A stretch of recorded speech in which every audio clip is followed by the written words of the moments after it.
Պարոն Սաղաթելյան, Լուսավոր Հայաստան կուսակցության առաջնորդը առաջարկում է, որ ընդդիմադիրները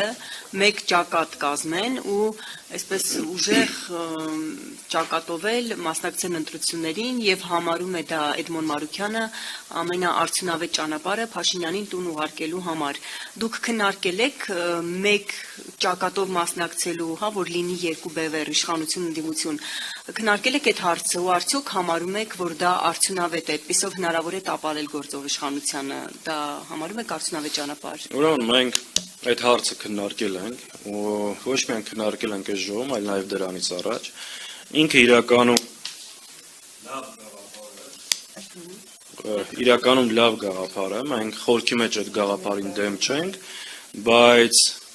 գործնականում այն իրականացնելը գրեթե անհնարին։ Ինչու՞, որովհետև նախ արդեն մի քանի ուժեր շատ հստակ հայտարարել են, որ պատրաստ չեն մեկ բլոկով մասնակցելու,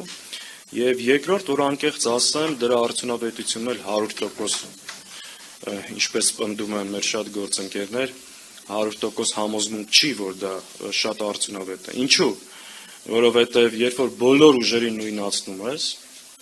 մեկի անձեռեցինը ասնում եմ մյուսին ու հակառակը, իհարկե ուժերը մեկ տեղում ես հնարավորությունները, ռեսուրսները,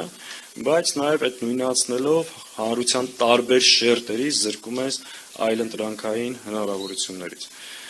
Քանի որ այդ ըստ էության գործնականում անհնար է, մեր առաջարկը հետևյալն է, որ ընդդիմադիր դաշտի ուժերը պետք է մի կողմ դնեն շատ ամբիցիաներ, տարաձայնություններ եւ մեկտեղ են իրենց ուժերն ու հնարավորությունները ձևավորեն առնվազն 2, 3, 4 ազդեցիկ բլոկներ, որպեսզի կարողանան նախ շեմը հաղթահարել եւ երկրորդ գրանցել ավելի արդյունավետ արդյունք մեր գլխավոր նպատակը այս իշխանության վերարտադրությունը կանխելու համար։ Հետևաբար, քանի որ հնարավորություն չկա մեկ միասնական դաշինքով, առնվազն պետք է ամեն ջան գործադրել մի քանի խոշոր բլոկ ձևավորելու համար։ Սա է մեր մոտեցումը եւ